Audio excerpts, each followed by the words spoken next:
Welcome to another edition of Uniquely Union, a series of interviews in which that we highlight extraordinary Union Countyans. And today we have the pleasure of having with us Alayna Davis, which many of you might know better as Geghie Davis. But for the purposes of our interview and our discussion previous to this, we will call her Alayna. Alayna is a very distinguished young lady, and we will explain to you why as we go through. But working into our interview, Alayna, tell us a little bit about your family history, your family background. Yeah, so I've actually lived in Union County most of my life, in fact all my life. I actually grew up over in the Big Ridge area, and my parents have always been working closely in the political spectrum of the county and even outside of the county. I even had an uncle who ran for state rep a few years ago, and we've just always been involved in politics and state politics and all of that great stuff. And I even have a relationship to the Snodderleys, if anyone's familiar with that historically. So we've been over here for about 250 years, 300 years, and haven't left since, so guess we like it here. And to kind of give perspective to the viewers who you are, Greg Davis, County Commissioner, is your father. Yes, he was a county commissioner for quite a few years in the 4th District. And your mother, Stephanie. Yes. News reporter. Yes. Or still is, I'm assuming. Yes. Used to be more visible in our area than her writing is now. Right. And you are a graduate of Union County High School. Yes. And a very accomplished graduate of Union County High School, we might add. From Union County High School, life is about to take you on an exciting, extraordinary journey. Tell us a little bit about that. Yes. So recently I've been recognized as a Fulbrighter, I shouldn't say Fulbright scholar, but I've been accepted into the Fulbright program for the year 2021, and I'm really excited to have that opportunity to go over there and study design as a means of communication. So, yeah. Even me, knowing as little as I do about what being a Fulbright scholar means, it's very impressive when you first hear it. And the first I knew, I think UT sent me more or less a question. They wanted to know if you were the first. Yes. And you may have actually sent that email to me. And the only reason I know this is because of one of Bonnie Peters' history books. And she has a single picture of Ruby Mize, who was a prominent Union County educator many decades ago. And it had under that picture, the caption was Ruby Mize Fulbright Scholar. To my knowledge, that would make you only the second Fulbright scholar from Union County ever. Yes. And that is an amazing accomplishment. Well, thank you. Tell us how you got involved in the Fulbright scholarship program. So a little bit of background on that. I actually went to, of course, the University of Tennessee. I got accepted into the graphic design program, and I studied there for about 2.5 years after my associate's degree accomplishment. And about a year before I graduated, we had the scholarship board come into our classroom and basically give a demonstration of what Fulbright was, because I had never heard of it up until that point. I think I was a junior, and I was really interested to learn more about it, so I just reached out to the Fulbright people at UT, and they gave me a synopsis of what I needed to do. And after that, I was actually behind in the deadline because it was the day after they came in that was the official university deadline, but they were able to extend that internally so I could apply and some other students could apply. So I was really grateful for that, because obviously if I couldn't have done that, I wouldn't have been here right now. And they've been just a joy to work with. Especially, I think that one of the fellows you were talking to or got some information from was Andrew, a man named Andrew, and he's just been one of the best people there that's been guiding me on this. And he looked at my paper so many times, I have no idea, probably 30 times before I submitted the final document. But once I got through to the first round in January. I was just blown away when I read the message because I was actually on my way home from classes and had to pull over to Starbucks because I was so flabbergasted. I was like, wow, I got an email from them saying that I got this. Like, this is crazy. And then in April, I rolled out of bed one day and I got the confirmation that I had actually won the Fulbright scholarship. So it was an incredible journey. It took about a year to complete and get here, but here I am. So Excellent. So part of the application process is you had to submit a paper. yes. What was the nature of the paper you submitted?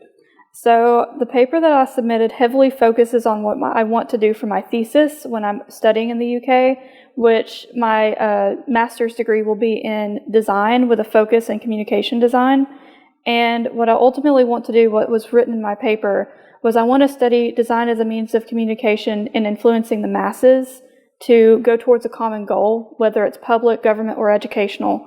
And in this particular example, I wanted to use how the UK has focused on moving their citizens to having 100% access to broadband internet services by this year. So in 2025, they're also expanding that even further as far as speeds and capabilities go. So I was curious on how exactly they were able to do this. How did they use design as a means of educating the public or influencing votes or whatever it might have been that made this happen? So that's ultimately what I talked about, and I would just really like to see the successes and see if I can somehow bring that back and duplicate it here in rural communities, especially Union County. And as amazing to me as anything is the fact that to go through this program, so that you all get the idea of what's going on here, you are going to the UK, the United Kingdom. Yes. England, the mother country. Yes. I think that is just fascinating. And what school will you be studying at? So I'll be going to Northumbria University, and it's heavily influenced by business practice and entrepreneurship. So I'll be getting a mix of design and that, which I'm very excited for. Excellent. Yes. So, employer occupation, you've listed freelance graphic designer. Tell us a little bit about your experiences that you've had in that area up to now. Yeah. So ultimately I started out as a freelancer in design when I was 15. I actually helped my mother typeset her newspaper when she first started in Union County before she moved to Knoxville. So that's kind of where I started my journey as far as typesetting goes and understanding how a newspaper works. And then when I started college, I moved on to actually go to places like Discovery Channel, and I got to intern there as a motion designer and a graphic designer as far as like advertisement goes. So I would make advertisements to go on the Discovery Channel websites, HGTV, stuff like that. I also got the opportunity to intern at Radio Systems, which is also a bigger company. They actually have some locations in the UK, which is cool. And they focus on Pet Safe brand, which is a brand that is one of the biggest brands you've seen in pet stores probably. They make scoop-free litter boxes, for example. And I got to work on the UX and UI design for that, which is user interface and user experience. And then after that, where I am currently, I'm actually at RCN Technologies, and I am a marketing and graphic design intern. And currently I've been doing things like creating logos, creating marketing materials for various projects, and also working with the Laptop Adventure program here in Knoxville that's partnering with a local charity. And we basically will be collecting these laptops, used Chromebooks specifically, to donate back to the youth charity that we're sponsoring with. So it's really cool to get these laptops out for the kids of Knoxville, and I'm glad that I can be a part of it. Absolutely amazing. Of course, hobbies, I don't think it'd take a genius to figure out one of them would be art. Yes. You would not be interested in the things that you're interested in. Drawing, painting, I assume you've done a lot of it. Have you entered any competitions or anything with your drawing and painting? Yes, not recently, but the last one I did was actually at the Art on Main in Union County, where I won first place in that little exhibition. And I did a charcoal painting, not painting, but drawing. So it was really cool to see my art out there. And recently it's been more of my design in galleries. So Gallery 1010 in Knoxville, I had some pieces there. I've also had pieces in Ewing Gallery in the Art and Architecture building where I won various awards. So it's been a great opportunity to be able to actually see my stuff in galleries. If I gave you an hour, doesn't sound like you have a lot of free time, but let's say that I could grant you 1 hour to draw anything you wanted to, what would you choose to draw out of the clear blue? Out of the clear blue. Well, I really love to draw people. So I think one of the biggest things, I would personally really like to learn how to draw and perfect my realism would be doing a family portrait, because I really love my family. But on a fun note, probably a cat, because I love cats. My cat specifically, but probably that. So when you do drawing, is charcoal your favorite medium? As far as my favorite mediums go, drawing, I actually just like pencil drawings, ink drawings too. And as far as painting goes, acrylics and oil paints. Okay. And you're musically talented too. Yes. Tell us a little bit about that. So I actually play a little bit of guitar, and all in high school I was in marching band. I played the drums and did a little bit of color guard on the side. But I really enjoy music a lot because I feel like my best way of playing music is by ear. And my grandmother, growing up, she actually learned piano, and that just inspired me to also focus on my musical talents. And I know a little bit of piano, guitar, and drums. And fun fact, she actually took piano lessons right across the street from where Dolly Parton was on the radio at when she was a little kid. Really? So my family has been very musically inclined. And this is your grandmother, Sue. Yes. And she was the pianist at Valley Grove Baptist for several years. Oh, yeah. Probably decades. Mm-hmm. Well, do you have any other hobbies or personal interests? I really enjoy reading comic books. And I also really enjoy playing tabletop games with my friends. We call them Friday game nights, before coronavirus, of course. But it's basically we play Dungeons and Dragons or whatever game that we felt would be fun, card games, anything really, just to get the friends together and sit around and talk and have a good time. So, yeah. And you created the Minerville logo. Yes. Some of us don't exactly know what the Minerville logo is. Can you describe it to us? Yeah. So I took inspiration from the highway over here, actually. I was actually driving down it one day, right when I got the opportunity to create the logo, and I just saw this beautiful sunset over the horizon. And I thought, wow, what a great inspiration, especially with Thunder Road and, everything around here. It's beautiful. And that was ultimately my inspiration for the logo, was the sun setting with the tree and the road winding down it within the M. So that was really fun to do, and I'm really glad that I got to do that for the county. How did that come to be? Did someone ask you to do it, or? I think a friend actually shared it with me on Facebook, because I'm not sure who made the post, but I saw a post on Facebook saying, hey, we would really like to have a new Maynardville logo. We'd like to take some artists in to see what they come up with as far as a donation to the county would be. Not county, but city would be. So I really wanted to do that. So I put my skills to the test, and I think I was about a junior or sophomore in college when I created that. And I was really proud of myself because at that time I was really getting into logo design. Mm-hmm. So doing something like that for the city was really, really cool. Now, did you have the opportunity to do this? You were the only one creating the logo? Yes. That's fascinating. Where would I see this logo if I wanted to go look at it right now? I think it might be on the Maynardville City website. I'm not certain, but it might be on there. You can also check it out on my website, which is geghie.com, Geghie.com. And a lot of my other work is also listed on there as well. I may have seen it, but logos this is my experience with logos. I see them, I recognize them, But if you ask me out of the clear blue, what's the Quaker Oats logo, I'd have to think about it. Yes. But that is fascinating. So you have an associate's from Pellissippi State. Pellissippi State. Yes. And you have a Bachelor of Arts, I take it? Bachelor of Fine Arts. Bachelor of Fine Arts Yes. from UT. Yes. And now you're going to... Northumbria. Yeah, I couldn't remember the name of it. Northumbria. And you will come away from there with a Master of Fine Arts, I take it? It's going to be a Master's of Design. Masters of Design. Yes.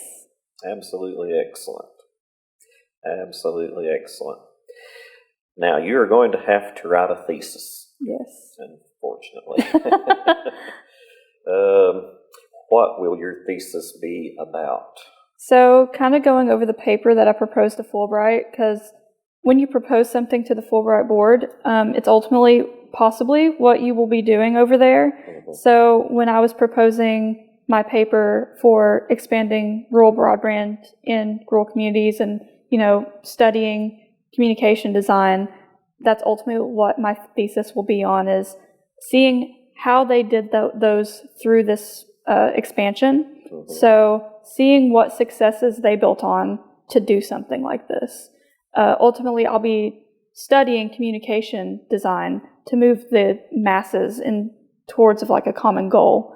But I would also really like to use that in my passion for rural broadband access to bring that back, because part of the Fulbright process is you go through the program, you learn a lot of things, and then you bring it back culturally to the United States. Mm-hmm. So it's like a cultural exchange program. And I think that it's very timely now, especially in light of COVID-19. Yes. We have students, I'm sure their parents would like them to do distance learning online at home. But in some of our rural areas, that may be an obstacle, that the broadband's not there to support it. Yeah. So I think that's very, very timely. Right. What inspires you? What has motivated you to become the person you are and to reach toward the goals you've set for yourself? Yeah. Might be a loaded question, but ultimately, I've always had really great family members pushing me forward. My mamaw being one of the biggest influences on my life, and always telling me that I can do better and achieve everything that I want to achieve. So she was always a big inspiration, along with my dad. My dad has always been there for me as well. He's actually sat down with me and looked over my Fulbright papers whenever I was crunched on time to revision my own papers, and he was just a really big help and has always been my number one supporter in all of this. And I could also say that for my fiance, who has been a number one supporter. But as far as what really drives me and what has always made me want to achieve greater, has to be just helping people. I really enjoy helping people, whether it's through education or just helping a neighbor. I've always had that in my mind, just to want to do that for people. And whether it's even in politics, I always said I'd never do politics, I'd stay away from politics, but it seems to be the direction I'm going in, especially with wanting to do what I'm doing. So I just really enjoy helping people out with whatever situation they're in. And I think that's really the biggest driver, but also being the first person in my family to even graduate college. So I've always set myself up on a pedestal of what I should do in life. And that's one of the things that I always wanted to do ever since I was little, is go to UT. So that's where I went. Wonderful, wonderful. On a little bit of a side note, I go back to Wanza Sharp, who you may not have ever known. I don't know if you ever had the privilege of meeting Miss Sharp or not. She might have been a substitute system when you were very young. But she was famous around those of us in education for saying, "Children, the program's here if you want it."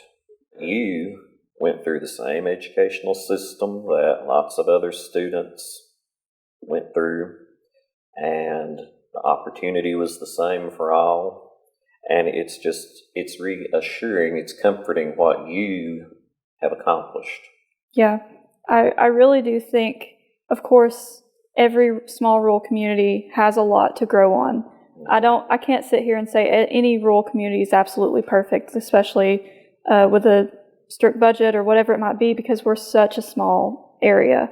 As far as internet goes, that's a great example of like how we really struggle in the community with having internet services to our citizens. And I just think that's a lot to do. I think a lot of people have those views because growing up here, you know everybody, you see everybody all the time, you want to get out of the county. I get that. But what I've always wanted to do, I've always had this inspiration with Dolly Parton. Dolly came from Sevierville. It was a county similar to Union County at the time. It was very small, poor, broke, just a little dirt town, probably even smaller than what we were in the 80s or whatever it might be. But she sought out to always come home and help those that she cared about. So that's what she did. She went to Hollywood. She became famous. She went to the Grand Ole Opry, but she didn't forget back home. And she came back, and look at Sevierville today. It has really grown because of Dolly. And I don't see why any citizen wouldn't want that for their hometown. Prime example of one person can make a difference. Yes, they can. Sometimes we sell ourselves short and don't think we can. Right. So there are lots that will follow in your footsteps through the halls of the public schools of Union County. What words of inspiration can you give them and to their educators? One thing I would like to say is if you really want to do something, just do it. Don't wait to do it. You just need to go out and say, all right, I'm going to do this. This isn't going to be something that gets in my way. I'm just going to set out and do it. That's what I did. I thought there were going to be many hurdles where I wouldn't be able to achieve what I did, but I just didn't focus on that. I just said, I'm going to try my best. I'm going to see what I can do, and whatever I accomplish, I'll at least know that I tried my best. And I see that a lot in students, especially now coming out of the Union County system. Just recently, a few years back, I had a girl reach out to me about the graphic design program at the University of Tennessee, asking what opportunities she could have there.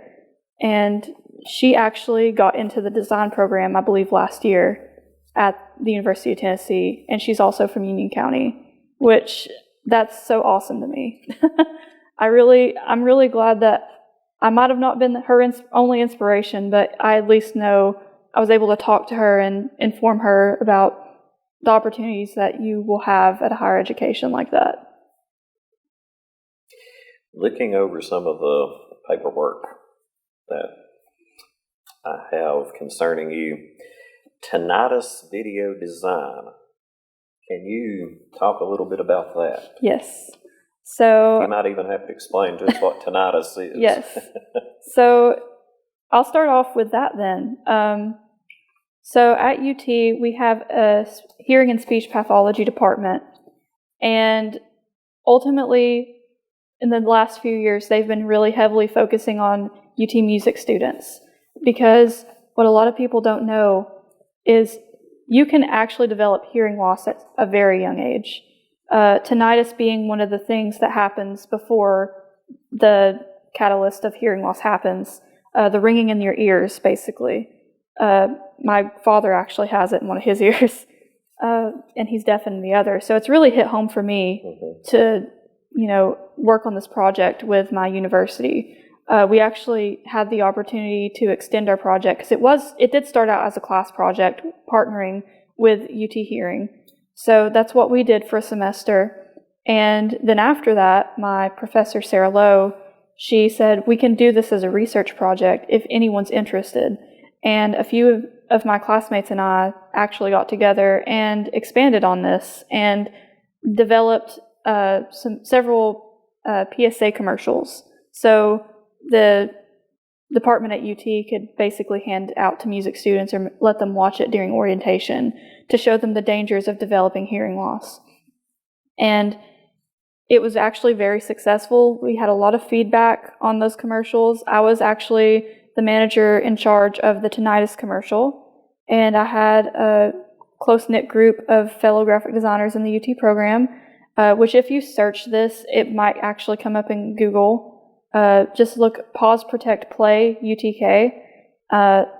There's actually an article just the other day that came out that featured this on the UT homepage, and it widely talks about the importance of how tinnitus can affect hearing loss can affect these UT students.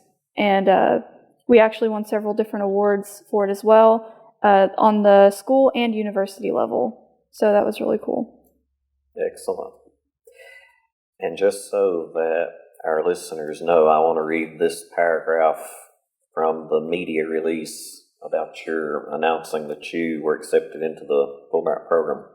Geghie Alayna Davis is one of the 46 U.S. citizens, not even an average of one per state, one of 46 U.S. citizens who will conduct research and or study in the United Kingdom for the 2020-2021 academic year through the Fulbright U.S. Student Program. Recipients of Fulbright Awards are selected on the basis of academic and professional achievement, as well as record of service and demonstrated leadership in their respective fields. One of 46. Yes. That is an in and of itself. If you never accomplished anything else, in my mind, that is an outstanding accomplishment. Thank you. Is there anything else you would like to tell us? Not that can come to the top of my head. I think I've asked you about all I can think of. It has been such a pleasure to have you with us today. I'm very proud of your accomplishments and look forward to the day when everything's over. Okay, talk a little bit more about that. You've alluded to it, but let's talk a little bit more about it. Everything's over at Northumbria. You have your master's in fine arts, or is it master's? Design. Yeah, in design. And you are free to go out and wrestle with the world again. Yes. So then you're going to do what?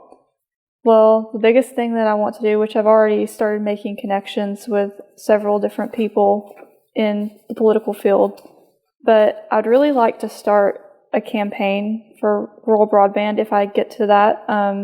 It'd be really cool if I could, or at least help someone else doing that. It would just be an honor to be able to do what I've been focused on my entire life, because growing up without access to affordable broadband my entire life, I know the struggle personally. So being able to do that for other communities would be really great. Also really would like to work for myself eventually and start my own business, whether it be something that I think of or just as a freelance designer. It would be really cool if I could just start my own business. We celebrate your accomplishment. We appreciate you more than you know. We look forward to interviewing you again in the future. And then you can tell us all about the Fulbright program and Northumbria University. We keep tabs on you. Yes. But you are an outstanding example of a successful Union Countyan. And that's what we want to highlight in this series of interviews is the people in Union County, from Union County, that have made it the wonderful place it is to live and work, and that will make it an even better place to live and work in the future. Thank you. So thank you so much for being with us. Yeah, no problem. Thank you. And thank each of you for joining in and listening to us. I'm Ronnie Mincey, and this has been Uniquely Union. Thank you.